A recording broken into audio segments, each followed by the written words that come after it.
Details నా పేరు తరంగిణి. ముందుగా బులెటిన్ లో హెడ్లైన్స్ చూద్దాం. రేపు తెలంగాణకు రానున్న BJP chief JP Nadda afternoon వరకు హైదరాబాద్ కు రానున్నారు. బీజేపీకి బీఆర్ఎస్ పోటీనే కాదు, గులాబీ వైరస్ కు కాషాయ వ్యాక్సిన్ ఉందన్న బండి సంజయ్.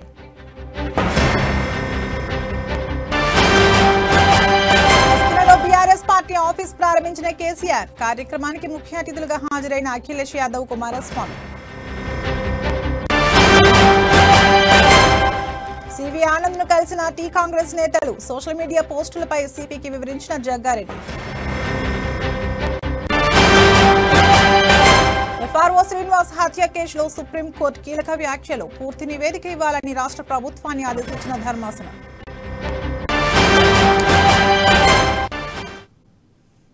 ఇక డీటెయిల్స్ చూస్తే బీజేపీ జాతీయ అధ్యక్షుడు JP Nadda Telangana tour schedule ఖరారైంది. రేపు కరీంనగర్ లో జరగనున్న 5వ విడత ప్రజా సంగ్రామ యాత్ర ముగింపు సభకు ఆయన హాజరు కానున్నారు. రేపు మధ్యాహ్నం 2:10 నడ్డా హైదరాబాద్ చేరుకోనున్నారు. 2:50కి శంషాబాద్ ఎయిర్పోర్ట్ నుంచి బయలుదేరి 3:30కి కరీంనగర్ చేరుకుంటారు. 3:40కి పార్టీ ఏర్పాటు చేసిన బహిరంగ సభకు చేరుకుని 4:30 వరకు అక్కడే ఉంటారు. 4:45 కరీంనగర్ నుంచి బయలుదేరి 5:25కు శంషాబాద్ ఎయిర్పోర్ట్ కు చేరుకుంటారు. శంషాబాద్ నుంచి 5:35కు బయలుదేరి ఢిల్లీ వెళ్లనున్నారు.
ఢిల్లీలో బీఆర్ఎస్ జాతీయ కార్యాలయాన్ని ఆ పార్టీ అధినేత తెలంగాణ సీఎం కేసీఆర్ ప్రారంభించారు. పార్టీ జెండాను ఆవిష్కరించి కార్యాలయ భవనాన్ని ప్రారంభించారు.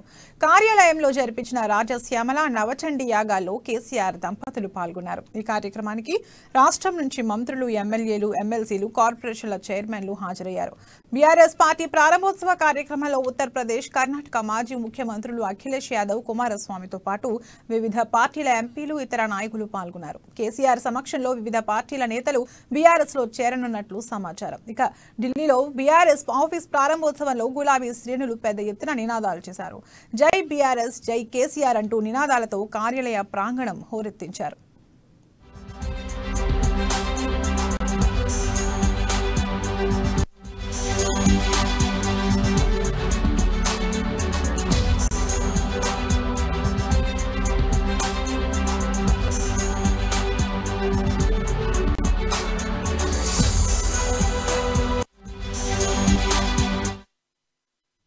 అనేక అంతర్జాతీయ సంస్థలు హైదరాబాద్ లోనే ఉన్నాయని, గడిచిన ఏడాదిలో 1,50,000కు పైగా కొత్త ఉద్యోగాలు కల్పించినట్లు మంత్రి కేటీఆర్ తెలిపారు. రాయదుర్గంలో బోస్ గ్లోబల్ సాఫ్ట్వేర్ టెక్నాలజీ కొత్త కార్యాలయాన్ని కేటీఆర్ ప్రారంభించారు. తెలంగాణలో మొబిలిటీ వ్యాలీ ఏర్పాటు చేస్తున్నామని, మౌలిక సదుపాయాల కల్పనలో హైదరాబాద్ నగరం వెనక్కి తగ్గేది లేదని మంత్రి స్పష్టం చేశారు.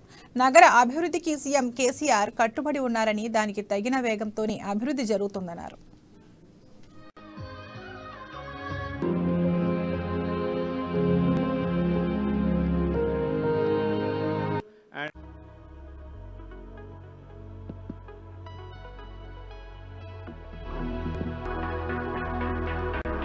And Telangana, as you all know, is a new state, is a young state, it's the youngest state in India. But it has become a very attractive destination for investments for a variety of sectors, companies in variety of sectors, including automobile technologies. Now, in the last 8.5 years, we've had some marquee names in technology as well.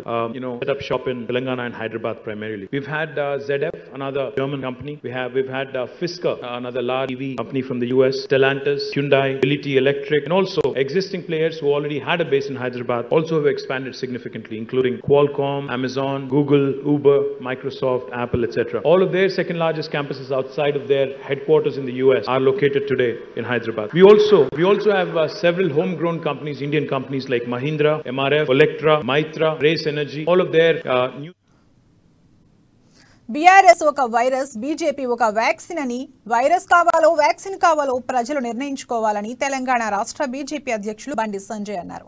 ఉమ్మడి కరీంనగర్ జిల్లాలో తనను ప్రశ్నిస్తూ ఏర్పాటు చేసిన ఫ్లెక్సీలపైన బండి సంజయ్ స్పందించారు. Karimnagar BJP ఎంపీగా తాను ఏం చేయాలో అన్ని చేస్తున్నానని, టీఆర్ఎస్ ప్రభుత్వం ప్రజల కోసం ఏం చేసిందో చెప్పాలంటూ డిమాండ్ చేశారు. నారాయణపూర్ రిజర్వాయర్ ముప్పు నిర్వాసితులకు రాష్ట్ర ప్రభుత్వం ఎందుకు పట్టించుకోవడం లేదని ప్రశ్నించారు. కొండగట్టు బస్సు ప్రమాద మృతుల కుటుంబాలను ఎందుకు ఆదుకోవడం లేదన్నారు. బీజేపీ కార్యకర్తల సహనాన్ని పరీక్షించవద్దని హెచ్చరించారు. తాము కూడా ఫ్లెక్సీలు పెట్టడం మొదలు పెడితే టీఆర్ఎస్ వాళ్ళు ముఖాలు ఎత్తుకోలేరని మండిపడ్డారు. వాళ్ళకి బెడ్షీట్ అది విఆర్ఎస్ కాలం బోర్డు మారుతుంది. విఆర్ఎస్ నెక్స్ట్ పెయింట్ వీళ్ళు ఆరకముందే అది విఆర్ఎస్ కారణం పెట్టింది. ఒక ఫ్లెక్సీ కట్టి మీరు ఏం బీకినో చెప్పండి నేను అడిగితే, మీరు శాసన అసెంబ్లీలో అని స్థానిక సంస్థలు మీకు ఓట్లేసిన ప్రజలు, పార్లమెంట్ సభ్యుడు ఏం చేయాలో చేస్తున్నాడు. మేమిచ్చే మోడీ గారు ఇచ్చే నిధులను ఏం చేస్తున్నారు, మోడీ గారు ఇచ్చే సంక్షేమ పథకాలను ఎందుకు నిర్వహిస్తున్నారో దాని మీద సమాధానం చెప్పి దాని గురించి మాట్లాడకుండా కుడగట్టు చచ్చిపోతే పోరు, నిన్న ధర్నా వేస్తే లీడర్ పోరు, నారాయణపూర్ రిజర్వ్ వేస్తున్నారు. నారాయణపూర్ రిజర్వ్ వల్ల వాళ్ళు మొత్తం ఇబ్బంది పడుతున్నారు, ఏడుస్తున్నారు. ఊర్లో ఒక్కరు కూడా పోలే. వాళ్ళకి బెడ్షీట్లు ఇచ్చి భోజనాలు పెట్టి అవన్నీ చేసిన వారు ఒకరు వేడా ఇంతవరకు. అరే కష్టాలు ఇబ్బందులున్న ప్రజలు ఆదుకోవాలి. వాళ్ళే ప్రజాప్రతినిధులు, వాళ్ళే రాజకీయ నాయకులు అవుతారు. ఫ్లెక్స్ పెట్టుడు స్టార్ట్ చేస్తే మీ కేసీఆర్ ముఖం ఎత్తుకోకుండా తిరగకుండా ఇజ్జత్ తీస్తాం. మేము దాదాగిరి చేస్తురా లేకుంటే రౌడీజన్ చేస్తురా? రోడ్ల మీద ఉరికించే పరిస్థితులు గుర్తుంచుకోవాలి. ఒక్కొక్కరు ఓపికకు భారతీయ జనతా పార్టీ కార్యకర్తల సహనానికి హద్దు ఉంటది. కార్యకర్తల సహనాన్ని పిరికితనంగా భావిస్తే రోడ్ల మీద తిరిగే పరిస్థితులు గుర్తుంచుకోవాలి. స్టార్ట్ అయింది, మీకు మూడింది. లాస్ట్ కు ఇండోలు మమ్మల్ని కొట్టించిన పోలీస్ వ్యవస్థ కూడా, పోలీస్ సిబ్బంది కూడా ఈ పార్టీలకు మూర్ఖులకు, ఈ మూర్ఖత్వ పార్టీకి, ఈ కుటుంబ పార్టీకి, అవినీతికి కుమాష పార్టీకి మేము మద్దతు ఇచ్చుడా. ఇప్పటికైనా మారాలి. తెలంగాణ రాష్ట్ర ప్రజలు మార్పు కోరుకున్నారు కాబట్టి మేము కూడా మారి తీరాల్సిందే అని చెప్పి పోలీసు సిబ్బంది కూడా, పోలీస్ వ్యవస్థ కూడా మారుతున్నారు. అది విఆర్ఎస్ కాలం బోర్డు మారుతుంది. విఆర్ఎస్ నెక్స్ట్ పెయింట్ వీళ్ళు ఆరకముందే అది విఆర్ఎస్ కారణం పెట్టింది. ఒక ఫ్లెక్సీ కట్టి మీరు ఏం బీకినో చెప్పండి నేను అడిగితే, మీరు శాసన అసెంబ్లీలో అని స్థానిక సంస్థలు మీకు ఓట్లేసిన ప్రజలు, పార్లమెంట్ సభ్యుడు ఏం చేయాలో చేస్తున్నాడు. మేమిచ్చే మోడీ గారు ఇచ్చే నిధులను ఏం చేస్తున్నారు, మోడీ గారు ఇచ్చే సంక్షేమ పథకాలను ఎందుకు నిర్వహిస్తున్నారో దాని మీద సమాధానం చెప్పి దాని గురించి మాట్లాడకుండా కొండగట్టు చచ్చిపోతే పోరు, నిన్న ధర్నా వేస్తే లీడర్ పోరు, నారాయణపూర్ రిజర్వ్ వేస్తున్నారు. నారాయణపూర్ రిజర్వ్ బీఆర్ఎస్ గా పేరు మారినంత మాత్రాన బుద్ధి మారదని పీసీసీ చీఫ్ రేవంత్ రెడ్డి అన్నారు. ఇన్నేళ్లలో అవినీతిలో, అధికార దుర్వినియోగంలో, కుటుంబ పాలన విషయంలో ఎలాంటి మార్పు లేదన్నారు. ఇప్పుడు కుటుంబ సభ్యులు పెరగడం, ఒక్క రాష్ట్రంలో పంపకాల సమస్య వస్తుండటంతో పేరు మార్చి కేసీఆర్ జాతీయ పార్టీ అంటున్నాడని విమర్శించారు. పక్క రాష్ట్రాల్లో ఖాళీగా ఉన్న వాళ్ళు ఇప్పుడు కేసీఆర్ వెంట వచ్చినా త్వరలోనే వాళ్ల భ్రమలు తొలగిపోతాయన్నారు. బీఆర్ఎస్ ఓపెనింగ్ కు కేటీఆర్ హాజరు కాలేదని, అప్పుడే కుటుంబంలో ప్రకంపనలు మొదలయ్యాయని అన్నారు. కేసీఆర్ కూతురికి ఎక్కువ ప్రాధాన్యత ఇస్తున్నారని, కొడుకును దూరం పెట్టారనే ప్రచారం కూడా జరుగుతుందన్నారు.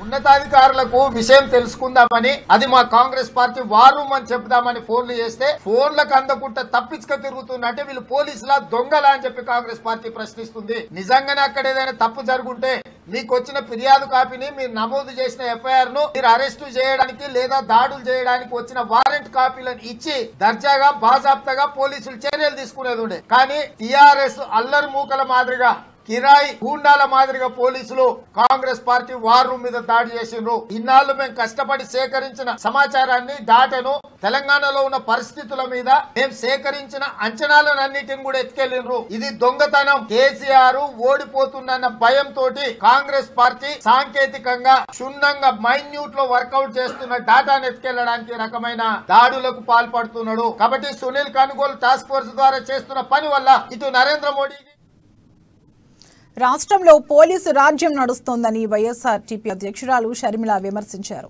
పోలీసుల భుజాన తుపాకులు పెట్టి సీఎం కేసీఆర్ తనను భయపెట్టే ప్రయత్నం చేస్తున్నారని ఆరోపించారు. పోలీసులను కార్యకర్తల్లా కీలుబొమ్మల్లా వాడుకుంటున్న ముఖ్యమంత్రి తన ప్రాథమిక హక్కుల్ని కాలరాస్తున్నారని షర్మిల మండిపడ్డారు. హక్కుల ఉల్లంఘనకు పాల్పడుతున్నందున పోలీస్ డిపార్ట్మెంట్పై కేసు ఫైల్ చేయాలని నిర్ణయించుకున్నట్లు చెప్పారు. కనీసం వైఎస్ఆర్టీపీ కార్యకర్తల్ని పార్టీ ఆఫీసులోకి రానివ్వకపోవడం పైన కూడా కేసు నమోదు చేయనున్నట్లు చెప్పారు. ఈ పోలీసులను వాడుకున్నాడు కేసీఆర్ గారు. ఇలా అడుగునా పోలీసులను వాడుకుంటూనే ఉన్నాడు కేసీఆర్ గారు. నిన్న ఇన్ని రోజులు తర్వాత ఆమరణ దీక్ష భగ్నం చేయడం జరిగింది. నన్ను హాస్పిటల్ కు తీసుకువెళ్లడం జరిగింది, ఇంట్లో దించడం జరిగింది. ఆ తర్వాత కూడా నన్ను అడుగు బయట పెట్టనివ్వకుండా దిగ్బంధం చేయడం జరిగింది. కనీసం నిన్న హైకోర్టుకు వెళ్ళడానికి, మేము లంచ్ మోషన్ మూవ్ చేస్తే హైకోర్టుకు వెళ్ళడానికి కూడా నాకు అనుమతి లేదు అని పోలీసులు నన్ను అడుగు కూడా బయటికి పెట్టనివ్వలేదు. ఈ రోజు గమనిస్తే పోలీస్ డిపార్ట్మెంట్ మొత్తానికే కేసీఆర్ గారి ఆధీనంలోకి వెళ్లిపోయింది. కర్ఫ్యూ దేనికి విధిస్తారండి? ఒక సోషల్ టెన్షన్ ఉంటేనో, ఒక రిలీజియస్ టెన్షన్ ఉంటేనో విధించే కర్ఫ్యూని ఇక్కడ ఒక మహిళ ఆమరణ దీక్ష చేస్తుంటే మొత్తం చుట్టుపక్కల అన్ని రోడ్లను దిగ్బంధం చేసి కర్ఫ్యూ విధించి ఎవరిని అసలు రానీకుండా పోనీకుండా వందల మంది తాంసీ మండలం మత్తడివాగు ప్రాజెక్టును బీజేపీ యువనేత కంది శ్రీనివాసరెడ్డి సందర్శించారు.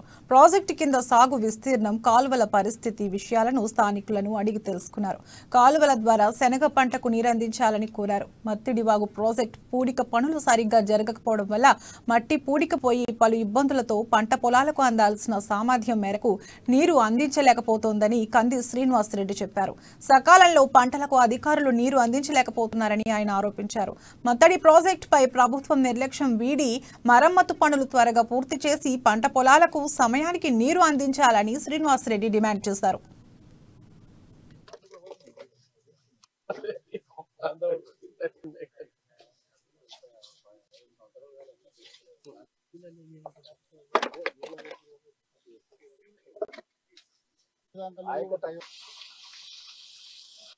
ఈ రోజు మత్తడివాగు ప్రాజెక్ట్ ని సందర్శించడం జరిగింది. తాంసీ, తలమడుగు, జైనత్ మండలాలకు, ఆదిలాబాద్ మండలాలకి ఎంతో మేలు చేయాల్సినటువంటి ప్రాజెక్టు పూడిక పనులు సరిగా జరగకపోవడం వల్ల మట్టి పూడికపోయి రకరకాల ఇబ్బందులతోని అందాల్సిన సామర్థ్యం మేరకు నీరు అందజేయలేకపోతుంది. శనగ రైతులకు, శనగ పంట వేసుకున్నటువంటి రైతులకి సకాలంలో నీరు విడుదల చేయలేకపోతున్నారు. ఈ సమస్యలన్నీ కూడా ప్రాజెక్ట్ ని కట్టుకున్నది రైతుల కోసం. దాని మెయింటెనెన్స్, దాని నిర్వహణ సరిగ్గా ఉండాలి.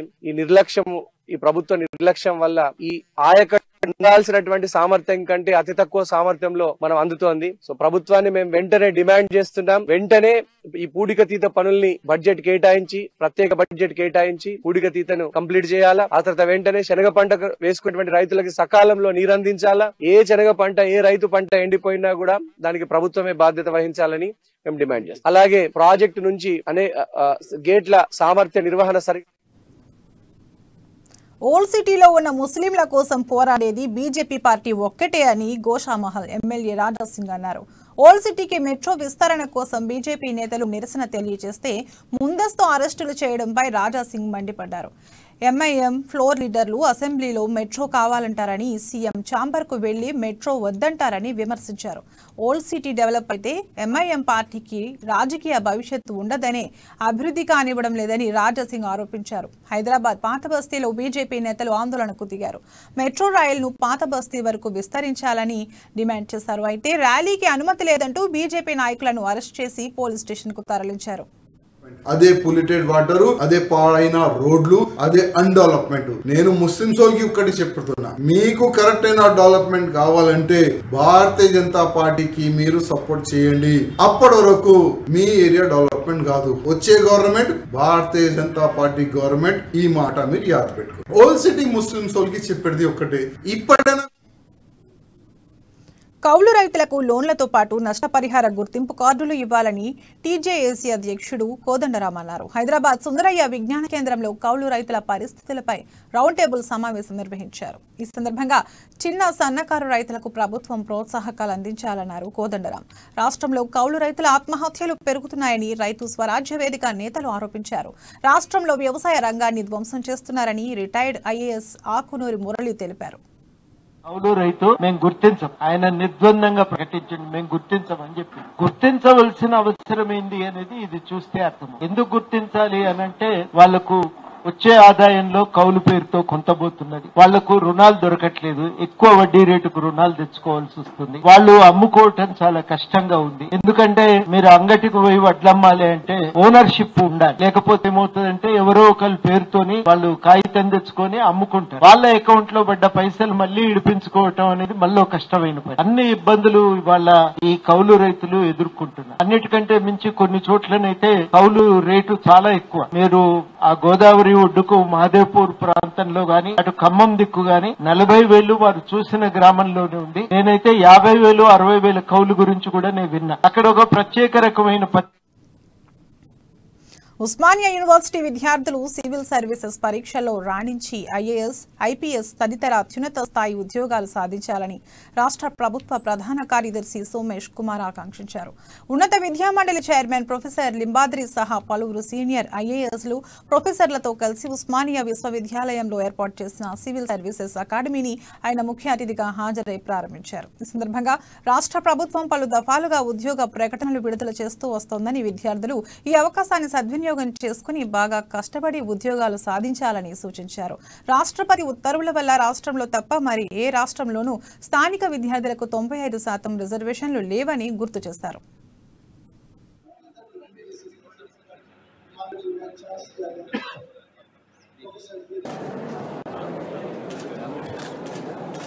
సంతోషంగా ఉంది. ఇంత మంచి ఒక అకాడమీ దానికి లాంచ్ చేయడానికి నాకు అదృష్టం దొరికింది.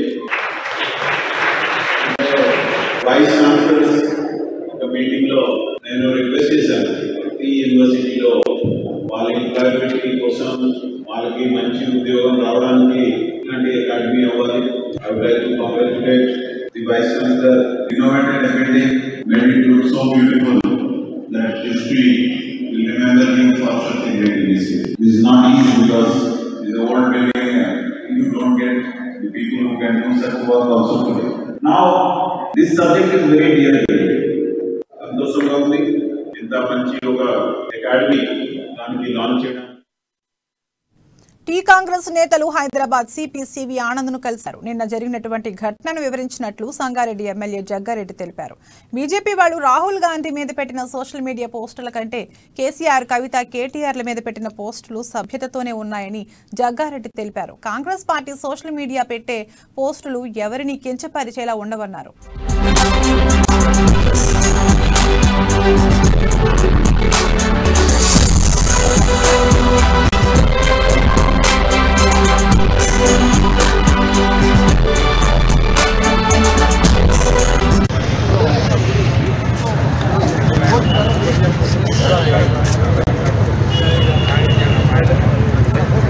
మహేష్ కుమార్ గౌడ్ జగన్ ముందరండి.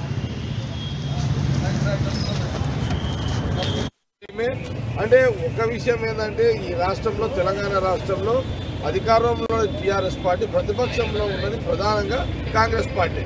కాబట్టి మేము అధికారంలోకి వస్తామా, మీరు అధికారంలోకి వస్తామా, లేకపోతే మేము అధికారంలో వస్తే మీరు అపోజిషన్లో ఉంటారా, రేపు ఓటర్స్ ప్రజలు నిర్ణయిస్తారు వచ్చే ఎలక్షన్లో.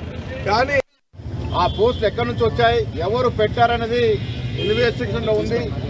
కాంగ్రెస్ పార్టీ తరఫున మా బ్యాక్ ఎండ్ ఆఫీస్ నుంచి మాత్రం వాటిని పెట్టినట్టుగా మాకు అర్థం అవ్వట్లేదు. ఏదేమైనప్పటికీ కూడా ఎమ్మెల్యేల కొనుగోలు కేసుపై హైకోర్టులో విచారణ జరిగింది. మొయినాబాద్ పోలీసులు నమోదు చేసిన పీసీ యాక్ట్ పై సుదీర్ఘంగా వాదనలు కొనసాగాయి. పంచెస్ పై అభ్యంతరం వ్యక్తం చేస్తూ దాఖలైన పిటిషన్ పై న్యాయవాది జె ప్రభాకర్ రావు వాదనలు వినిపించారు.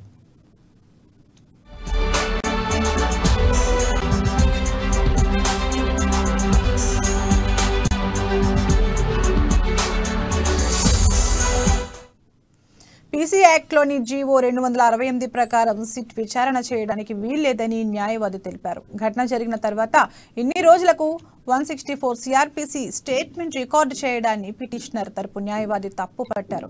ఈ కేసును లా అండ్ ఆర్డర్ పోలీసులు కాకుండా పీసీ యాక్ట్ కింద ఏసీబీ విచారణ చేయాలన్నారు. అవినీతి నిరోధక చట్టం 2002 కింద నమోదైన కేసులన్నీ ఏసీబీ పరిధిలోకి వస్తాయని పిటిషనర్ పేర్కొన్నారు. ఉమ్మడి ఆంధ్రప్రదేశ్లో దీనికి సంబంధించిన జీవో కూడా ఉందని గుర్తు చేశారు. జీవో ప్రకారం పీసీ యాక్ట్ కేసులన్నీ ఏసీబీ పరిధిలోకి వస్తాయన్నారు. దీంతో ఈ అంశంపై ఏజీ వివరణ ఇవ్వాలని న్యాయస్థానం ఆదేశించింది. తదుపరి విచారణను రేపటికి వాయిదా వేసింది.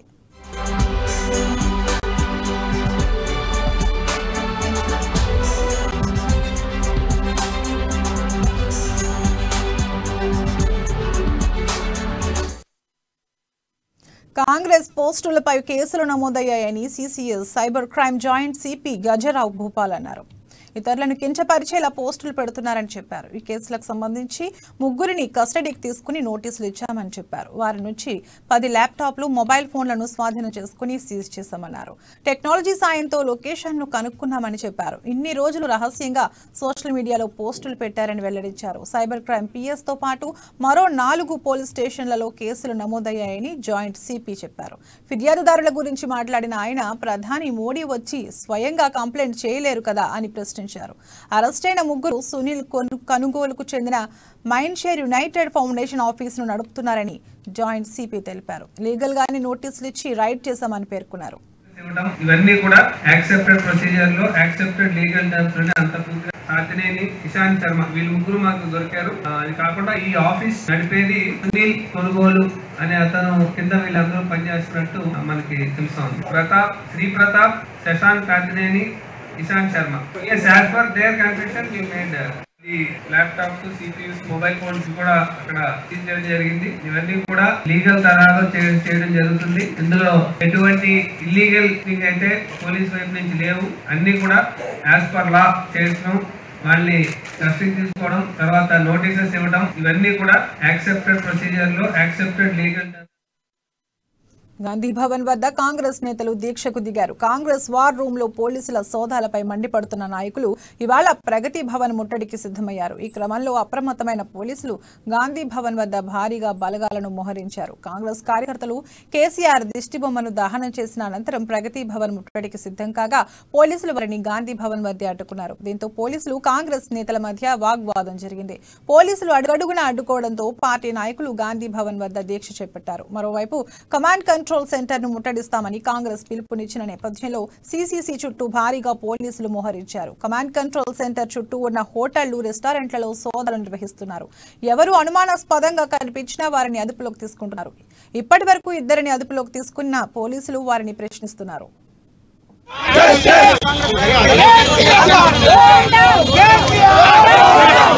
కొట్టండి అంటాడు. అంటే దేశంలో అత్యున్న సంస్థలు ఈడీ, సిబిఐ, ఎన్ఐఏ ఈ సంస్థల మీద వాళ్ళు మీ ఇంటికాడికి వస్తే మీరు మరలబడండి, మీరు కొట్టండి అని రాష్ట్ర ముఖ్యమంత్రి అంటాడు. మరి అదే విధంగా ఇవాళ పోలీసు వాళ్ళు మా ఇంటి మీదకి వస్తే మరి మేమేం చేయాలి? ముఖ్యమంత్రి గారు మేము కూడా మరలబడన్నా పోలీసు వాళ్ళ మీదకి?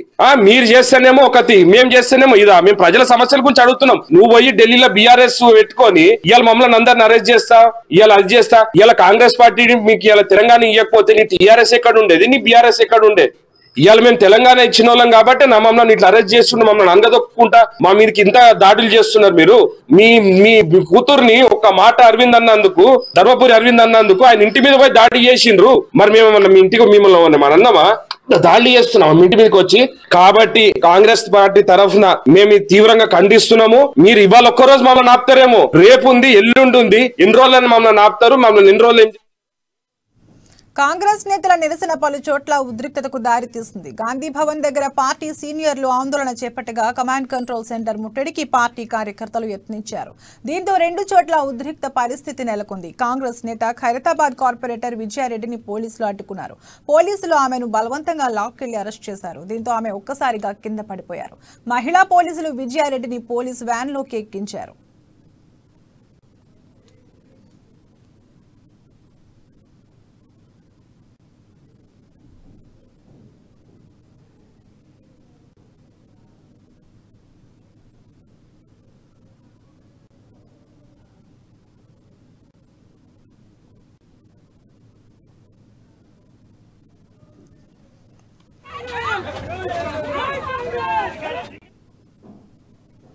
ఖమ్మం జిల్లా సత్తుపల్లి నియోజకవర్గ పరిధిలోని ఎంఆర్ఓ ఆఫీస్ ఎదుట సిపిఐ నేతలు ఆందోళన చేశారు. పేదలకు ఇళ్ల పట్టాలు, రేషన్ కార్డులు ఇవ్వాలని డిమాండ్ చేశారు. ఇళ్లు నిర్మించుకునేందుకు 5 లక్షల రూపాయలు ఇవ్వాలన్నారు సిపిఐ జిల్లా కార్యవర్గ సభ్యుడు దండు ఆదినారాయణ. పోడు సాగుదారులకు పట్టాలు మంజూరు చేయాలన్నారు.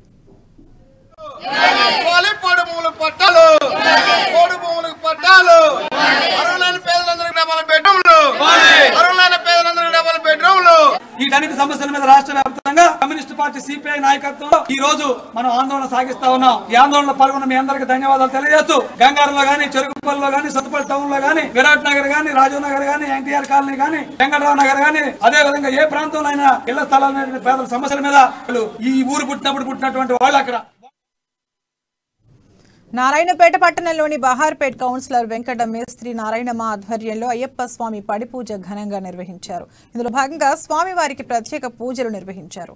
స్వామివారి ప్రతిమలకు పంచామృతాభిషేకం, ధూప దీపాలు, నైవేద్యాలు సమర్పించారు. ఈ కార్యక్రమంలో అయ్యప్ప స్వామి గురుస్వాములు కాకర్ల భీమయ్య, డింగిటి వెంకటేష్, ఉమాపతి కిషోర్ గౌడ్, 300 మంది స్వాములు పాల్గొన్నారు.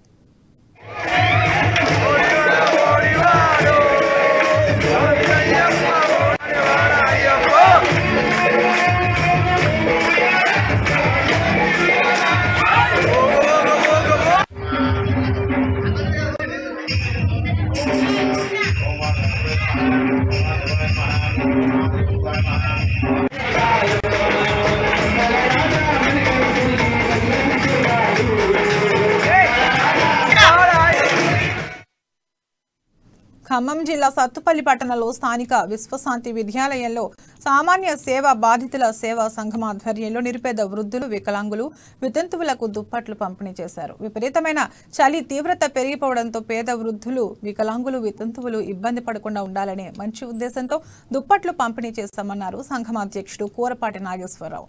భవిష్యత్తులో ఇలాంటి ఎన్నో కార్యక్రమాలు చేపడతామని పేర్కొన్నారు.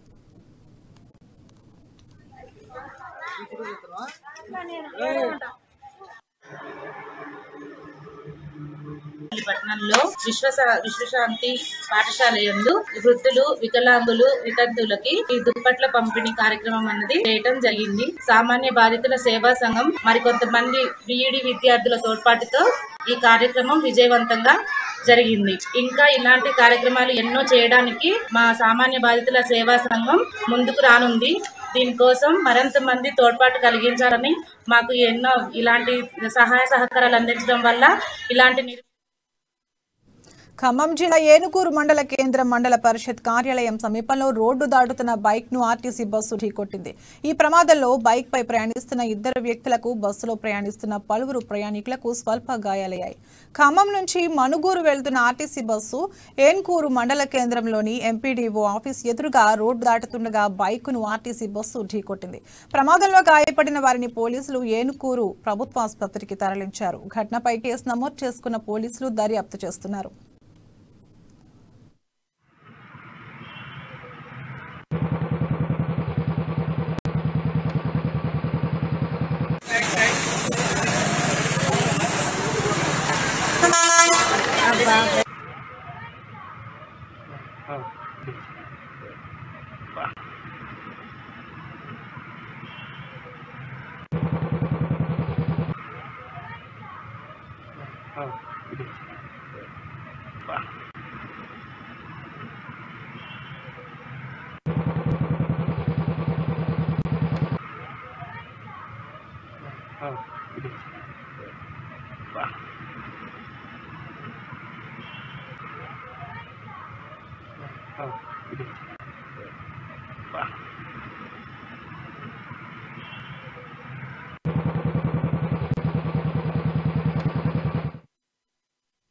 ఉమ్మడి ఖమ్మం జిల్లా కొత్తగూడెం ఫారెస్ట్ ఆఫీసర్ శ్రీనివాసరావు హత్య కేసులో తెలంగాణ ప్రభుత్వానికి సుప్రీంకోర్టు నోటీసులు ఇచ్చింది. శ్రీనివాసరావు హత్య కేసులో తీసుకున్న చర్యలపై నివేదిక ఇవ్వాలని తెలంగాణ ప్రభుత్వ ప్రధాన కార్యదర్శికి సుప్రీంకోర్టు ఆదేశాలు ఇచ్చింది.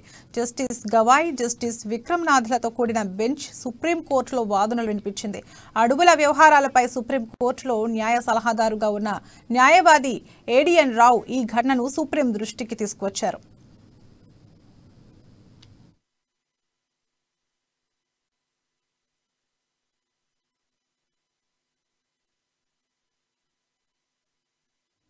తమిళనాడు రాజకీయాల్లో కీలక పరిణామం చోటు చేసుకుంది. రాష్ట్ర ముఖ్యమంత్రి ఎంకే స్టాలిన్ తనయుడు డిఎంకే ఎమ్మెల్యే ఉదయనిధి స్టాలిన్ మంత్రివర్గంలోకి అడుగుపెట్టారు. క్రీడల మంత్రిగా ప్రమాణ స్వీకారం చేశారు. రాజ్భవన్ లో జరిగిన కార్యక్రమంలో గవర్నర్ ఆర్ఎన్ రవి ఉదయనిధితో ప్రమాణం చేయించారు. ఈ కార్యక్రమానికి సీఎం స్టాలిన్ ఇతర కేబినెట్ మంత్రులు హాజరయ్యారు. స్టాలిన్ వారసుడిగా రాజకీయాల్లోకి అడుగుపెట్టిన ఉదయనిధి డిఎంకే పార్టీలో కీలకంగా వ్యవహరిస్తున్నారు. 2019లో పార్టీ యువజన విభాగానికి అధ్యక్షుడిగా నియమితులైన ఉదయనిధి గతేడాది జరిగిన తమిళనాడు అసెంబ్లీ ఎన్నికల్లో చెపాక్ తిరువల్లికేని నియోజకవర్గం నుంచి విజయం సాధించారు. మరోవైపు ఉదయనిధిని కేబినెట్లోకి తీసుకోవడంపై ప్రతిపక్ష అన్నాడీఎంకే విమర్శలు గుప్పిస్తోంది. వారసత్వ రాజకీయాలకు డీఎంకే స్వస్తి పలకాలని అన్నాడీఎంకే తాత్కాలిక ప్రధాన కార్యదర్శి ఎడప్పాడి పళనిస్వామి అన్నారు.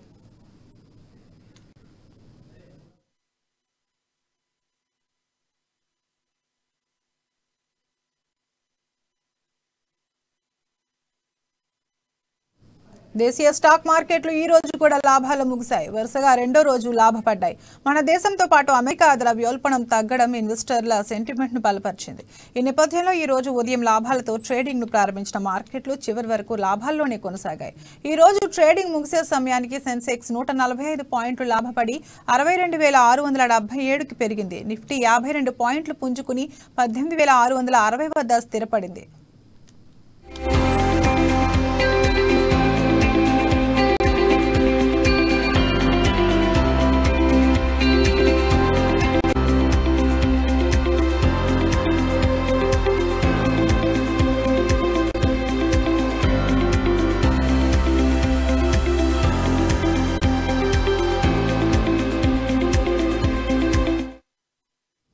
ఇవి ఇప్పటివరకు ఉన్న బులెటిన్ అప్డేట్స్. మరిన్ని అప్డేట్స్ కోసం చూస్తూనే ఉండండి అమ్మా న్యూస్, నిజం కోసం జనం కోసం.